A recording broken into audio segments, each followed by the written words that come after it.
જય શ્રી કૃષ્ણ. સર્વ વૈષ્ણવોને મારા ભગવત સ્મરણ. અજ્ઞાન તિમિરાંધસ્ય જ્ઞાનાંજન શલાકયા ચક્ષુરુન્મિલિતમેન તસ્મૈ શ્રી ગુરવે નમઃ. શ્રી ગોવર્ધનનાથ કી જય. શ્યામ સુંદર શ્રી અમુને મહારાણી કી જય. શ્રી વલ્લભાધીશ કી જય. શ્રી ગુસાઈજી પરમ દયાલ કી જય. શ્રી ગોકુલનાથ કી જય.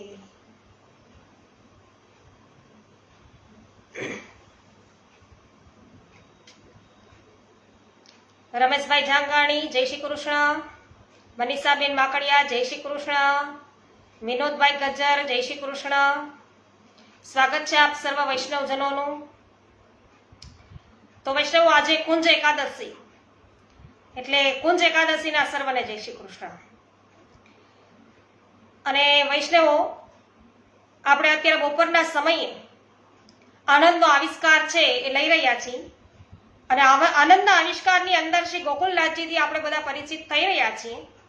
તેમજ શ્રી ગોકુલનાથજી છે એમણે બાલા તિલકના રક્ષણ અર્થે કેટલો શ્રમ ઉઠાવ્યો છે, કયો પ્રકાર બન્યો હતો વૈષ્ણવો, તો ધર્મનું રક્ષણ કઈ રીતે તેઓ કરે છે એનાથી આપણે બધા માહિતગાર થઈ રહ્યા છીએ. તો પ્રથમથી લઈ અને તમારે બધાને જાણવું હોય તો પણ વૈષ્ણવો, આપણે આનંદના આવિષ્કારના અત્યારનો જે આ એપિસોડ છે, વિડીયો છે, એના આગલા 3 થી 4 વિડીયો પણ નિહાળો તો પ્રથમથી તમને ખ્યાલ આવશે કે કેટલી જહેમત છે એ શ્રી ગોકુલનાથજીએ ઉઠાવી, કે વૈષ્ણવો અર્થે તેમને કેટલો શ્રમ લીધો અને માલા તિલકના રક્ષણ અર્થે તેઓએ કેટલો શ્રમ છે ઉઠાવ્યો છે એ ખ્યાલ આવે.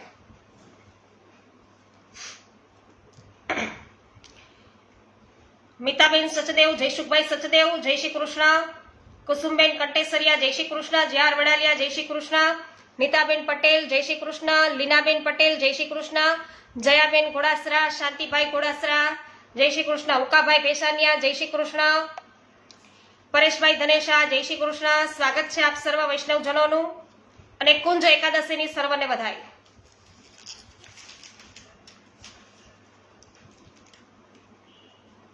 લલિતાબેન અકબરી જય શ્રી કૃષ્ણ. સ્વાગત છે.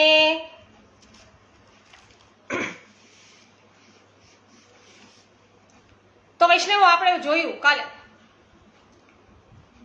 કે બધા વૈષ્ણવોએ સાથે મળી અને ભીતરિયાજી છે એમને સમજાવ્યા કે તમે ગોકુલનાથજીને કહો કે એક વખત આ ચિદ્રૂપને મળી આવે. તો હવે ગોકુલનાથજી છે એ જાય છે કે નહીં, પછી ભીતરિયાને તેઓ શું જવાબ આપે છે એ આપણે અત્યારે જાણીએ. લીનાબેન છે જામજોધપુરથી છે, ખૂબ જ સુંદર સ્વાગત છે. હો રંજનબેન લુણાકરિયા જય શ્રી કૃષ્ણ. કાંતાબેન કોઠડિયા જય શ્રી કૃષ્ણ. સ્વાગત છે.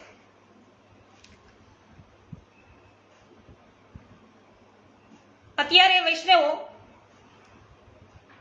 ભીતરિયાજીને ગોકુલનાથજી પાસે વિનંતી કરવા મોકલ્યા છે, પરંતુ આપશ્રીએ ભીતરિયાજીને વાત્સલ્ય ભાવથી આજ્ઞા કરી કે ગોકુલદાસ, તમે એટલું કયો કે આ સંન્યાસી આપણો કોણ છે, શા માટે એ અમને બોલાવે છે.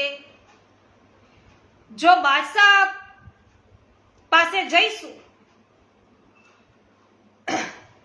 તો બાદશાહ પોતે અમને કે બોલાવશે, તો કશી જ આનાકાની વગર અમે જરૂર બાદશાહ પાસે જઈશું, પરંતુ આ સંન્યાસી પાસે જવાનું કોઈ કારણ નથી.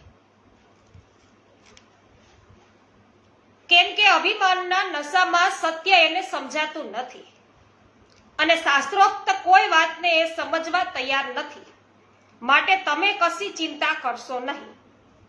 સ્વામીનો આવો આગ્રહ જોઈ અતરંગ સેવકોને ભય લાગ્યો કે ગુસ્સે થયેલો ફોજદાર લશ્કર લઈને જરૂર આપશ્રીને પકડવા માટે આવશે.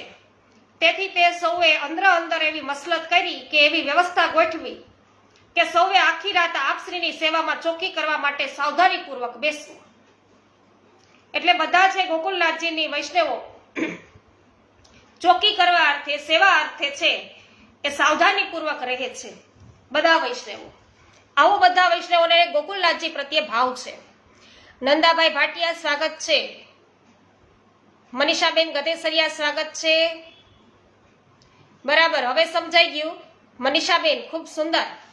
લીનાબેન છે તમારા નણંદ થાય છે, ખૂબ જ સુંદર. તો એક વધારે વૈષ્ણવને તમે છે જોઈન્ટ કર્યા છે, તો આપણા અહોભાગ્ય છે કે આજે તેઓ છે એ આપણી સાથે જોડાયા. લીનાબેન તો વૈષ્ણવ છે એ તો ક્યાંથી, તો આપણને વૈષ્ણવ આજ છે નવા પ્રાપ્ત થયા. ખૂબ જ સુંદર, આનંદ થયો. એમનું ખૂબ ખૂબ સ્વાગત છે. તો પોતાના સ્વામી માટે સેવકોની કેવી અદ્ભુત સેવા ભાવના છે વૈષ્ણવો. પરંતુ પ્રભુ તો સર્વ સમર્થ છે, તેઓ સૌના મનના ભાવોને જાણે છે, પરંતુ આપના મનોભાવને જાણવા કોઈ સમર્થ નથી. પ્રભુનું સામર્થ્ય કેટલું બધું છે કે તેની આગળ કશું વિસાતમાં નથી, તો એમના માટે કશું અશક્ય પણ નથી. પછી તેમને ચિંતા કરવાનું કોઈ કારણ જ હોય ખરું? તો બીજી બાજુ પ્રભુની કોઈ અકળ લીલા છે, એના કારણે આગ્રાના હાકેમ લશ્કરખાનાની બુદ્ધિમાં પરિવર્તન આવ્યું અને શ્રી ગોકુલનાથજી માટે તેના હૃદયમાં લાગણી જન્મી. અકળ એવો પ્રેમ ભાવ એમને જન્મો. તો આ પ્રભુની લીલા. તો જ્યારે તેણે સાંભળ્યું કે ફોજદાર છે એ વંશ ગોપાળ સંન્યાસીની સેહમાં આવીને ખોટી ખટપટ કરી શ્રી ગોકુલનાથજીને ભારે પરેશાન કરવાની પેરવીમાં છે, ત્યારે હાકેમે ફોજદારને પત્ર લખી તેને તાબડતોબ આગ્રા આવવા હુકમ કર્યો. જો તમારે રાજ્યની નોકરી કરવી હોય તો તરત જ આગ્રા ચાલી આવવું, એવું લખીને મોકલ્યું. તે રાજ્યના આ હુકમ આગળ બિચારા ફોજદારનું શું ચાલે? અને શ્રી ગોકુલનાથજીને પકડવા માટે હવે તે કઈ કરી પણ શું શકે? તે હાકેમનો હુકમ થતા તેને તાબે થઈને ફોજદારને તાત્કાલિક છે આગ્રા જવું પડ્યું. અને સંન્યાસી પોતાની ગુફામાં જાત જાતના કલ્પિત વિચારોમાં રાચતો રહ્યો અને ફોજદારને ખોટી બીક બતાવી છે, એટલે જરૂર તે કંઈક યુક્તિ કરી અને ગોકુળનાથજીને અહીં લાવશે એવા વિશ્વાસમાં તે આરામથી ફોજદારના પાછા આવવાની રાહ છે જોતો રહ્યો. આ ચિદ્રું કે હમણાં ફોજદાર પકડી ગોકુળનાથજીને લઈ આવશે. પણ વાતો જે લશ્કરનો સેનાપતિ હોય હાકેમ, એનું હૃદય પરિવર્તન થઈ ગયું ને ફોજદારને પાછો બોલાવ્યો છે. અનિલાબેન સોલંકી સ્વાગત છે. ભૂપતભાઈ ચોટવડિયા સ્વાગત છે. રૂપાલીબેન ગોહેલ સ્વાગત છે. કૈલાશભાઈ કિરાર આપનું સ્વાગત છે. જયશ્રીબેન પટેલ, મનીષાબેન અઘેરા સ્વાગત છે આપનું. ઉષાબેન મોદી આપનું પણ સ્વાગત છે. તો ફોજદાર વંશ ગોપાલ આગ્રા ચાલ્યો ગયો અને આથી શ્રી ગોકુલનાથજીની માળા ઉતારવાનો સંન્યાસીનો મનસુબો છે એ મનમાં ને મનમાં જ રહી ગયો અને તેનો ઉદ્માત છે એ કાંઈક ઓછો થયો. પણ તે હિંમત હારે એમ નહોતો. આ સંન્યાસી છે એ કઈ હિંમત હારે એમ હતો નહીં. બાદશાહ પોતાને બાબાજી કહી સંબોધતા અને પોતાની ઈચ્છા પ્રમાણે માળા ઉતરાવવા માટે બાદશાહે હુકમ કરેલો. તો જેને રાજ્યના નાના મોટા અમલદારો માન આપતા, એવો કલ્પી ન શકાય એવો વૈભવ અને સત્તા મળતા, જ્યાં ભલભલા માણસો છે એ મતાંધ થઈ જાય, ત્યાં એક સામાન્ય સંન્યાસીનું શું ગજુ? આ તો ₹1.5 પગારદારી હવાલદાર સત્તાના તોરમાં પોતાને લક્ષાધિપતિ સેટ કરતા ઊંચો માને એના જેવો ઘાટ થયો છે આ ચિદ્રૂપનો. અને અધૂરામાં પૂરું પોતાની કુંડળીમાં ચુંડાવળી યોગ છે એ જોતા વેત જેને એમ થયું કે આપણે તો કઈક ચી અને વાંદરાને દારૂ પાતા છકી જાય તેવી સ્થિતિ આ સંન્યાસીની થઈ ગઈ. તો બાદશાહ આગળ સંન્યાસીનું સારું માન છે.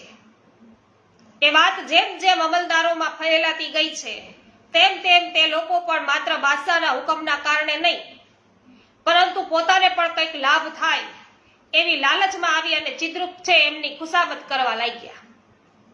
ખુશામત તો ખુદાને પણ પ્યારી છે.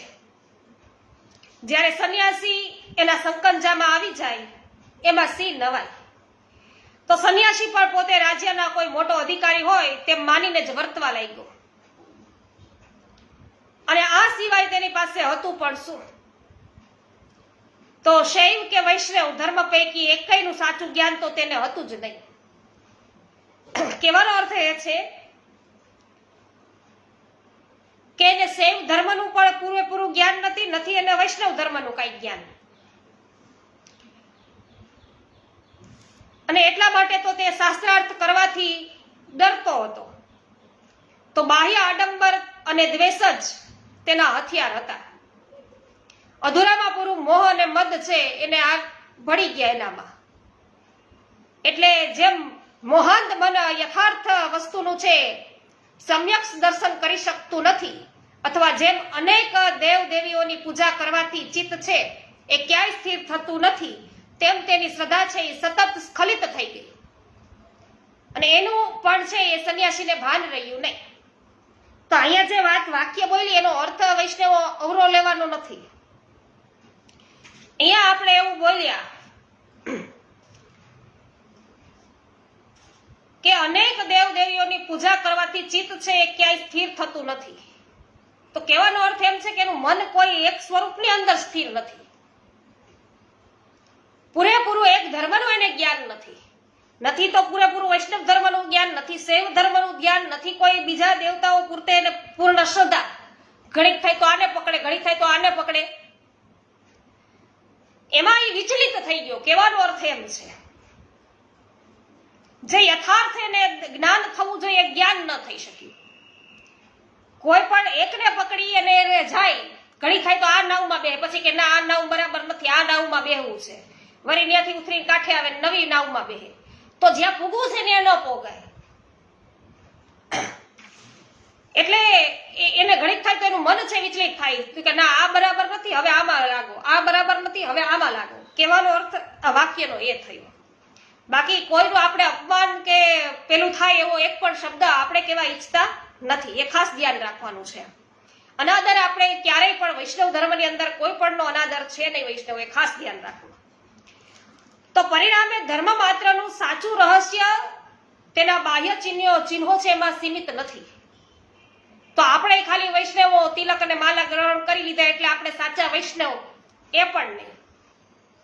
ખાલી બાહ્ય ચિહ્નો આપણે છે અંગીકાર કરી લીધા એટલે શું આપણે યોગ્ય વૈષ્ણવ થઈ ગયા? અંદર જે વૈષ્ણવતા હોવી જોઈએ એ ન હોય તો શું કામનું? માનવતા જ નથી હોતી તો વૈષ્ણવતાની તો ક્યાં વાત રહી? તો સાચું જે વસ્તુ છે એ તો સિદ્ધાંતોમાં સમાયેલું છે. વૈષ્ણવો માટે શ્રી મહાપ્રભુજીએ જે સિદ્ધાંત બતાવ્યા છે એને અનુસરનારા હોય તો એ સાચા વૈષ્ણવ કહેવાય. તો આપણે એમાં આવતા નથી. હું પણ એમાં નથી આવતી, કારણ કે હજુ આપણે કે શ્રી મહાપ્રભુજીએ તો કેવા સિદ્ધાંતો બતાવ્યા છે એ સિદ્ધાંત ઉપર તો હાલતા નથી. અને જેમ મહાપ્રભુજીએ કૃષ્ણાશ્રયમાં કીધું એ પ્રકારે આપણને તો આ કલિકાલ છે એટલો લાગ્યો કે આ સમય એવો આવ્યો છે કે જ્યાં બધા જ છે એ ધર્મના દ્વારો છે લગભગ બંધ થઈ ગયા, એના જેવું છે. સર્વ માર્ગેષુ નષ્ટેષુ, દરેક માર્ગ છે નષ્ટ થવા આવ્યા. કલૌચ ખલ ધર્મિણી, એમ કૃષ્ણાશ્રયમાં કીધું. તો એવી હાલત અત્યારે આપણી થઈ છે. તો પરિણામે ધર્મશાસ્ત્રનું સાચું રહસ્ય તેના બાહ્ય ચિહ્નોમાં સીમિત નથી, પરંતુ તેના સિદ્ધાંતમાં સમાયેલું છે. એ સત્ય પણ તે વિસરી ગયો અને આવી હઠ કરીને બેઠો ચિદ્રુ કે આના માલા ઉતારો, આના તિલક ઉતારો, એટલે શું એ વૈષ્ણવ મટી જાય? એવું નથી. પણ ધર્મની ભૂમિકા જેટલી ઊંચી તેટલા તેના સિદ્ધાંતો ગૂઢ અને ઊંડા હોય છે. આ ગૂઢ સિદ્ધાંતો નહીં સમજી શકવાના કારણે સામાન્ય મનુષ્યો છે ધર્મની ઉપરછલી ક્રિયાઓ જોઈને અથવા એ વિશે સાંભળીને જાત જાતના તર્ક વિતર્ક કરી અને પોતાની અજ્ઞાનતા છે એ પ્રગટ કરે છે. તો વૈષ્ણવો અત્યારે આપણે મજાદીને પણ જેમ આવે એમ કહીએ છીએ. એનું કારણ એ છે કે આપણને જ સાચું જ્ઞાન નથી આપણા માર્ગનું, એટલે આપણે એને એવું બોલીએ છીએ. આપણામાં તો તાકાત નથી સિદ્ધાંતોને અનુસરવાની. જે અનુસરે છે એને આપણે ભાંડીએ છીએ. બસ એ કે એમ જ કે આગા ખસો છેટારીઓ અને આપણને છેટા કર્યા. આપણે નથી જવું એટલે આપણે છેટાર્યા. આપણે જવું જ હોત તો આપણા માથે બીજું સ્વરૂપ બિરાજલ. આપણા સાસુને ભલે બિરાજતું હોય, આપણે મારે પોતાને સેવા કરવી હોય, મારામાં જેવી ઈચ્છા હોય કે મારે પ્રભુ સેવા કરવી છે, તો હું બીજું સ્વરૂપ પુષ્ટ કરાઈ આવું અને જાતે સેવા કરું. પણ આપણે કરવી જ નથી એટલે આપણે જુદી જુદી જાતના બાના કાઢીએ છીએ કે અમને એમ કે છેટાર્યો. ઈ ભલે છેટા રહેવાનું કે આપણે અંદર જવું છે, આપણે માર્ગમાં ઉતરવું છે, નથી ઉતરવું. આપણી નિષ્ઠા નથી એટલે આપણે જે કરે છે ને એને ભાંડીએ છીએ. બાકી મર્યાદિત થવું એ કોઈ સહેલી વસ્તુ નથી. કામ, ક્રોધ, લોભ ને મોહ એવી 4 કશું બાંધી છે ને બંડીમાં. જે બંડીની અંદર 4 જે કશ બાંધી ને એ છે વૈષ્ણવો, કે જેને કામ, ક્રોધ, લોભ ને મોહ છે એને વશ કરી લીધા છે. એની ઇન્દ્રિયો છે એમને એને વશ કરી છે. ઇન્દ્રિયો ઉપર છે, ઇન્દ્રિયનું એના ઉપર શાસન નથી ચાલતું. આ લોકોનું શાસન ઇન્દ્રિયો ઉપર ચાલે છે.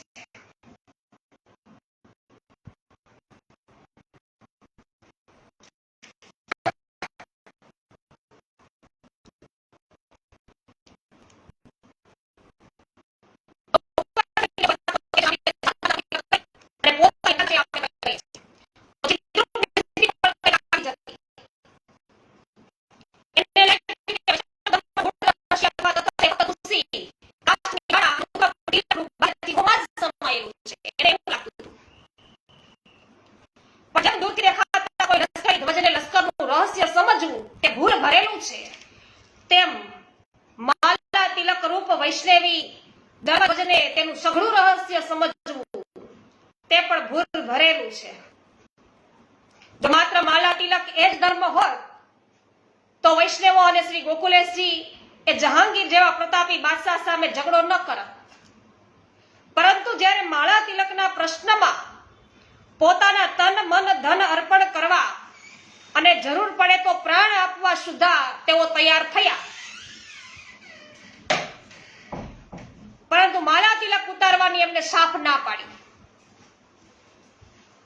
ત્યારે તેની પાછળનું રહસ્ય આપણે સમજવું જરૂરી છે.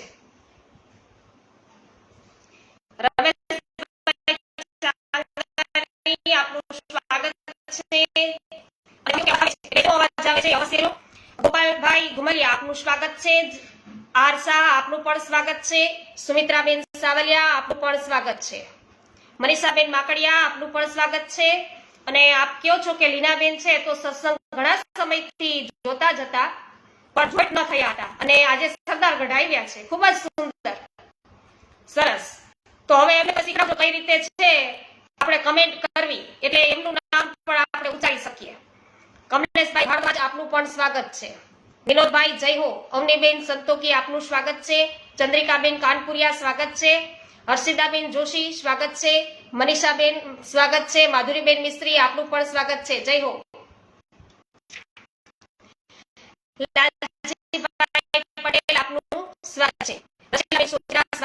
નીતાબેન પટેલ જય હો સ્વાગત છે. વિનોદભાઈ વાછાણી આપનું પણ સ્વાગત છે. જયશ્રીબેન પટેલ સ્વાગત છે. સ્વાગત છે.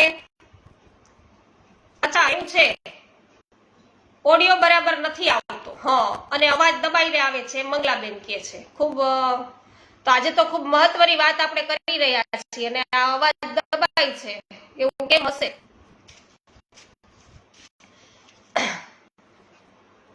સવિતાબેન ગોધાણી, ભાનુબેન સોની સ્વાગત છે આપનું પણ. તો વૈષ્ણવો જો અવાજ બરાબર ન આવતો હોય તો કેજો, તો પછી આપણે આજે અટકાવી દઈશું અને આવતીકાલે ફરી પાછી શરૂઆત કરીશું. તો માળા તિલક એ વૈષ્ણવ ધર્મના માત્ર બાહ્ય ચિહ્ન છે એમ પ્રથમ દ્રષ્ટિએ કહી શકાય,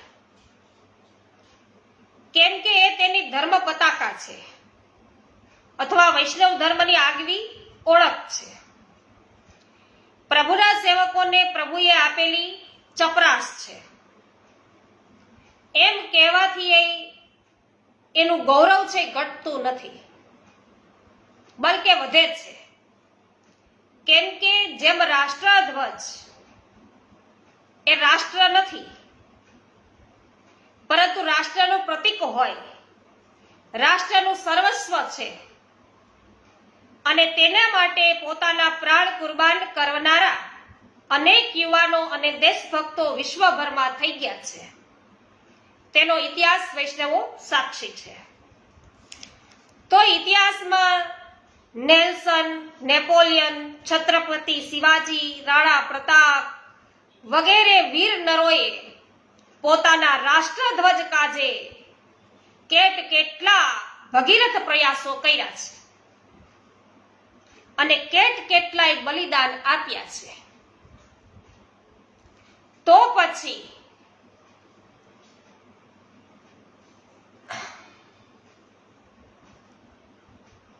હા વિનોદભાઈ, તમે કહો છો કે હવે બરાબર છે, તો હવે બરાબર છે, નહીં તો આજે અટકાવી દઉં. જય વડાલિયા, જય હો. જ્યોત્સનાબેન વાછાની સ્વાગત છે. ગોપાલભાઈ ઉમરેઠિયા સ્વાગત છે. લીનાબેન પટેલ આવી ગયું, સરસ, ખૂબ સરસ. હવે બરાબર આવે છે ને, તો આગળ ચાલુ રાખો. હા,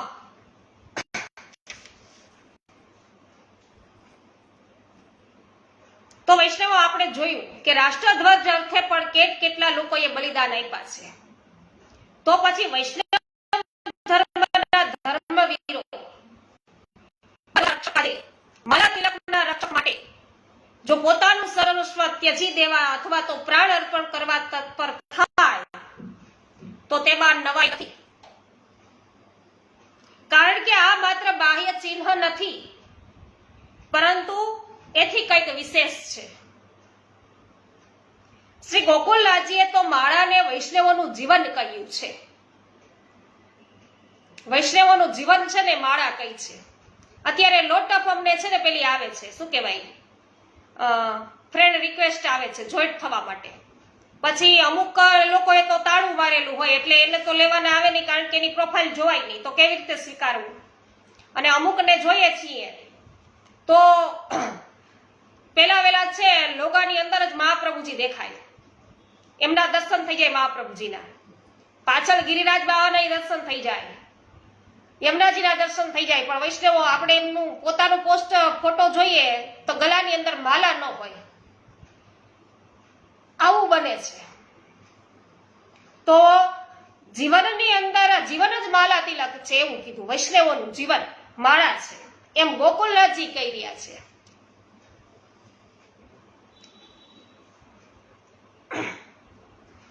તો એટલું જ નહીં, પરંતુ જનોઈ કરતા પણ એને અગ્રસ્થાન છે એ ગોકુલનાથજીએ આપ્યું છે. તો ધર્મના વિશુદ્ધ આચરણમાં યુદ્ધની જેમ શૌર્ય અને હિંમતની જરૂર પડે છે. તો આપણા કવિઓએ અનુભવ વાણી ઉચ્ચારતા એવું કહ્યું જ છે કે હરિનો માર્ગ છે સુરાનો, નહીં કાયરનો કામ જોને. તો હમણાં આપણે જોયું તેમ માળા તિલક જો પ્રભુએ આપેલી ચપરાસ હોય તો પણ ગૌરવ છે. વૈષ્ણવો, ગૌરવ છે ચપરાસનું છે, તે ધારણ કરનાર વ્યક્તિનું નહીં. જેમ કે ગમે તેવો લક્ષ્યાધિપતિ હોય, એટલે કે લાખોપતિ હોય, કરોડોપતિ હોય, નગર શેઠ હોય, ઊંચો અમલદાર હોય, પણ ચપરાસી આવીને એને જે કાંઈ કહે તેનો અમલ તેણે કરવો પડે છે. કારણ કે તે જે કાંઈ કહે છે તે રાજ્યવતી કહે છે, એટલે તે રાજ્યનો હુકમ છે. આ માન છે એ વ્યક્તિનું નહીં, પણ સરકારે આપેલ ચપરાસનું છે. એમ ધર્મમાં પણ ધારણ કરતા ચિહ્ન એ પ્રભુએ કૃપા કરીને પ્રદાન કરેલી સૌથી મોટી મિરાત છે. એનાથી જ એનું જીવન છે, એના પ્રાણ છે, એનો ધર્મ છે. જો ધર્મ જ ન હોય તો ધર્મવિહીન જીવન જીવવાથી શો ફાયદો. એટલે વૈષ્ણવોને મન આ બાહ્ય ચિહ્નોનું રક્ષણ એટલે પોતાના સ્વામી પ્રત્યેની શ્રદ્ધા ભક્તિનું દર્શન. સ્વામી ભક્તિમાં જેટલી કચાશ એટલી તેનામાં ભીરુતા. તો એટલો એ ડરપો અને ભીરુતા એ તો એક પ્રકારનું મૃત્યુ જ છે. તો પુષ્ટિ ભક્તિની દ્રષ્ટિએ માલા તિલક એ ભક્તજનોના સૌભાગ્ય ચિહ્ન છે. જેમ કોઈ સતી સાધ્વી સ્ત્રી કપાળમાં કુમકુમ તિલક અને શેથામાં સિંદૂર ભરે એ તેના સૌભાગ્યની નિશાની છે અને કોઈ પણ સંજોગોમાં એ સૌભાગ્ય ચિહ્નોને તે દૂર કરતી નથી, કારણ કે એમાં તેના પતિનું અસ્તિત્વ છે. તે ચિહ્નો દૂર કરવાથી એ સનાથ મટી અનાથ બને છે, તો સૌભાગ્યવતી મટી અને ગંગા સ્વરૂપ બને છે. એમાં એના પતિના મૃત્યુના સંકેત છે. તો કઈ પ્રતિબદ્ધતા નારી પોતાના સ્વામીનું મૃત્યુ સ્વીકારે? એટલે વૈષ્ણવોને માટે માલા તિલક એ તો સૌભાગ્યવતી સ્ત્રી માટે જે સૌભાગ્ય ચિહ્નો છે એવા ધર્મ ચિહ્નો છે. અને સંન્યાસીની મોજાળમાં આવી બાદશાહે માલા તિલક ઉત્તરાયણમાં જે હુકમ કર્યો તેનાથી તો સ્વધર્મ પણ અત્યંત દિન બની શ્રી ગોકુલેશ પ્રભુને શરણે આવ્યો. ધર્મ બે હાથ જોડી દિનતાપૂર્વક આપશ્રીને વિનંતી કરી કે કૃપાનાથ, શ્રી મહાપ્રભુજીની આજ્ઞાથી હું આ પૃથ્વી ઉપર પ્રવર્તું છું. શ્રી ગુસાઈજીની કૃપાથી સેવા વગેરેના પ્રકાર મેં ધારણ કર્યા છે અને આપની છત્ર છાયામાં નિશ્ચિંત બની અને હું હસતો રમતો ખેલતો હતો. ત્યાં કલિયુગના પાખંડીઓના કૌતુકથી કેટલાક ભીરુઓએ રાજસત્તાના ભયે મારો ત્યાગ છે કરવા માંડ્યો છે, ધર્મનો ત્યાગ કરવા માંડ્યા બધા ડરપોક. તો ધર્મ કરતા જીવને વહાલો ગયો છે. તો મને ધારણ કરી રાખવાનું સામર્થ્ય લોકોમાં ઘટતું જાય છે, પરંતુ આપ તો ધર્મ ધુરંધર છો, ધર્મના રક્ષક છો. આપના શરણમાં રહેલો હું હવે ક્યાં જાઉં? આપ મારું રક્ષણ કરો. આમ ધર્મ છે એ શ્રી ગોકુલનાથજીને વિનંતી કરે. વૈષ્ણવ આજે અવાજ અટકે છે એટલે આપણે પણ અટકી જઈએ છીએ. ઉન્નતિબેન ભીમાણી સ્વાગત છે. જય હો. રંજનબેન, નીતાબેન પટેલ જય હો. શોભનાબેન પાનસુરિયા જય હો. પ્રભુદાસભાઈ સોલંકી જય હો. અરવિંદભાઈ ભંડેરી સ્વાગત છે.